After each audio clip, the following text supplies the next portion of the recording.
Penampilan baru Sarwenda usai oplas di tengah proses cerai dengan Ruben Onsu.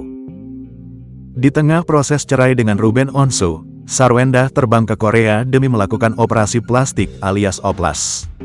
Rumah tangganya dengan Ruben Onsu sedang di ujung tanduk. Sarwenda sempat pergi jauh ke Korea. Tak sendiri, Sarwenda turut mengajak anak-anak Ruben Onsu ke negeri K-pop itu. Belakangan terungkap tak cuma berlibur, Sarwenda rupanya melakukan oplas saat berada di Korea. Prosedur operasi kini sudah dilalui penyanyi ex Cherrybelle itu. Meski demikian, serangkaian tahapan pemulihan harus dilaluinya pasca prosedur operasi. Penampakan wajah Sarwenda pasca oplas pun terekam dalam unggahan Instagram Story Sarwenda di akun Sarwenda29.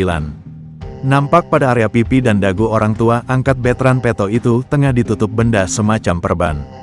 Masih dalam unggahannya, ia juga menyertakan akun Instagram rumah sakit tempatnya menjalani operasi tersebut, Girin Plastic Surgery Hospital.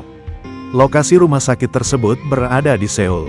Sementara di postingan lainnya, Sarwenda dan beberapa orang tampak jalan-jalan di kota Seoul. Kolom komentar postingan tersebut langsung diserbu netizen. Sebagian curiga kalau hal itu jadi pemicu sang suami Ruben Onsu melayangkan gugatan cerai terhadapnya. Sebab, menurut mereka, Sarwenda sudah cantik dan dirasa tak perlu melakukan operasi plastik. Sebagian lagi menyebut tindakan operasi plastik tak ada hubungannya dengan masalah rumah tangga.